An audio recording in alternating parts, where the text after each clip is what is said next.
میں کوئی دعویٰ نہیں کرنا چاہتا، لیکن یہ بہت ضروری ہے کہ ایک ایسا کثیر جماعتی اتحاد ایک سرٹن ایجنڈے کے تحت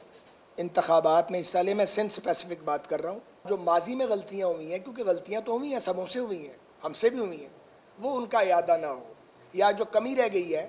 اس کمی کو دور کیا جائے۔ ہم بالکل سمجھتے ہیں کہ سیاسی اختلاف اپنی جگہ رہے، سیاسی قوتیں آپس میں الیکشن بھی لڑیں، مگر بات چیت بھی کریں، تاکہ مستقبل کا جو نقشہ بننا ہے اس میں آئینی ترامیم ہے یا قانونی اصلاحات ہیں یا جوڈیشل ریفارمز ہیں، آنے والی پارلیمنٹ اس پہ یک زبان ہو۔ بسم اللہ الرحمن الرحیم۔ معزز اراکین پریس، ایاز صادق صاحب اور میں، ہم دونوں کراچی حاضر ہوئے ہیں،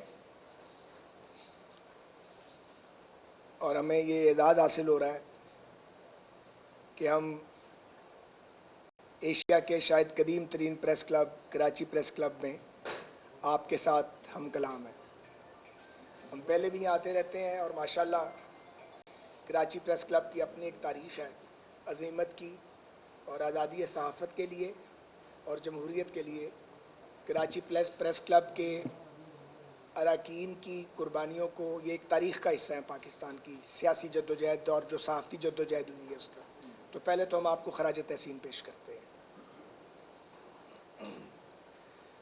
ہمارا جو مقصد ہے یہاں کراچی کے دورے کا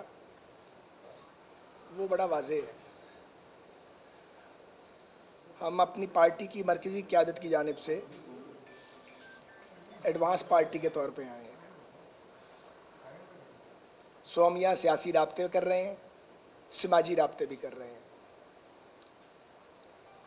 کل ہم جے یو آئی کی صوبائی قیادت سے ملے تھے، اور کل ہی ہم جناب پیر پگارا شریف صاحب کی رہائش گاہ پہ حاضر ہوئے تھے، اور وہاں بھی کافی دیر مستقبل کی حکمت عملی کے بارے میں، انتخابی لائحہ عمل کے بارے میں بات چیت ہوئی۔ ان کی سائٹ سے بھی گفتگو ہوئی اور ہماری سائٹ سے بھی ہوئی، اور یہ اتفاق ہوا کہ یہ بات چیت مثبت انداز میں آگے بڑھے گی، جس کا اظہار پھر پیر صاحب کی رہائش گاہ کے باہر میڈیا کی موجودگی میں دونوں سائڈز نے کر بھی دیا۔ آج ہم انشاءاللہ 4:30 بجے بہادر آباد جائیں گے، اور ایم کیو ایم کے ساتھ جو بات چیت ہوئی تھی لاہور میں اس کو آگے بڑھائیں گے، اور اس کا جو بنیادی نقطہ ہے وہ میں آپ کو بتا دیتا ہوں۔ وہ ہوگا کہ اللہ پاک نے اگر موقع دیا اور حکومت بنی ہماری اشتراک عمل سے، تو کیا کانسٹیٹیوشنل اور لیگل ریفارمز کی جائیں گی، خاص طور پہ جن کا تعلق کراچی کی تعمیر و ترقی اور اس کی اپ گریڈیشن کے ساتھ ہے، کیونکہ یہ ایک ریئلٹی ہے کہ پاکستان کا سب سے بڑا شہر بدقسمتی سے، جس کی بھی عدم توجہی ہے، میں اس کی طرف اس کا نام نہیں لینا چاہتا، لیکن کھنڈر بنا ہے۔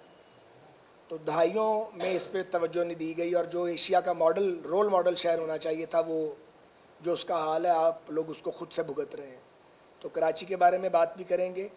بلدیاتی نظام پر بات بھی ہوگی کہ مقامی حکومتوں کے نظام کو کیسے آئندہ مؤثر بنایا جائے گا۔ یہ بہت امپورٹنٹ ہے پاکستان کے فیوچر کے لیے۔ اس کا اطلاق صرف سندھ پر نہیں ہوگا، پورے ملک پر ہوگا۔ اور اسی طرح جو فائنینشیل ایوارڈ ہوتے ہیں اس پر بھی بات ہوگی کہ جو پروونشل فائنینشیل ایوارڈ ہے اس کو مؤثر کیسے کیا جائے گا، تاکہ وسائل کی تقسیم ود ان پروونس بھی ہو، اور دوسری بہت ساری باتیں ہم کریں گے انشاءاللہ تعالی۔ تو بنیادی جو فوکس ہے وہ یہ ہے کہ ایک انتخابی اشتراک عمل بھی ہو،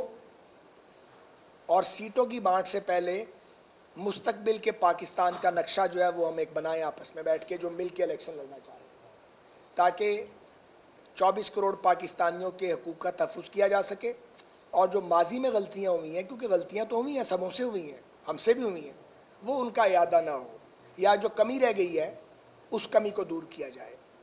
تو آج ہم اویس نورانی صاحب کی رہائش گاہ پر بھی حاضری دیں گے انشاءاللہ تعالی، وہاں بھی جا کے بات کریں گے، کچھ انفرادی رابطے بھی کر رہے ہیں۔ تو یہ سارا سلسلہ چل رہا ہے۔ رات کو ہم شرجیل میمن صاحب کے صاحبزادے کی شادی پر بھی شریک ہوئے تھے، ابھی بھی ہم برنچ کر کے تازہ آپ کے پاس آ رہے ہیں